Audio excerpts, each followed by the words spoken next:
এ ভগবান, এত করে কী হাজালাম। এই যে ফেসবুকে যারা আমার জন্য এত এত কাজ করে না, তাই জন্য কতজন আছে, যত কাঙালি ভিখারি সব এনে দিয়ে দিচ্ছে আমার কাছে। তারপরে অনেক সেজে গুজে ভালো ভালো মানুষকে দেখাচ্ছে, তাদের পাঠিয়ে, তাদের বাড়িতে কাজ করতে পারছে না, তা তাদের জন্য এই খাবারটা পাঠিয়ে দিলাম।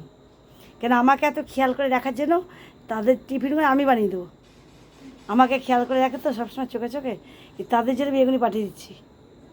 আরও আমায় খেয়াল করে রাখবো, আমি ডেলি যদি একটা একটা জিনিস বানিয়ে বানিয়ে পাঠাবো। চপ পাঠাবো, মুড়ি দেবো, ঝালমুড়ি দেবো, ফুচকা বানিয়ে দেবো, ঘুগনি দেবো, একদিন সব কিছু পাল্টি পাল্টি পাঠাবো।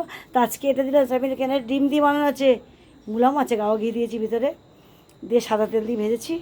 খেতে পারবে, ভালো লাগবে খেতে। যা খেয়ে দে মাথাটা ঠান্ডা করে, আর একটু বেশি করে কমেন্ট শেয়ারটা করে দিও। আর তুই যত পারো লোক আমার আমার ফেসবুকটা লাইনের মধ্যে দিয়ে দাও। খুব খুশি হচ্ছি আমি, সবাইকে দেখছি আমার খুব ভালো লাগছে, কী ভালো লাগছে, মানে কী বলবো, এত সাজা গোজা থাকে সবাই, খুব ভালো লাগছে আমার।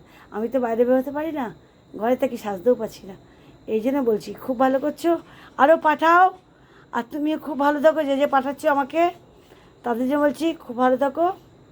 আর আমার ফেসবুকটা খুব খেয়াল করো, শেয়ার করে দিও। এই যে তোমাদের জন্য পাঠিয়ে দিলাম, খাবারটা শেয়ার করে সব খেয়ে নাও।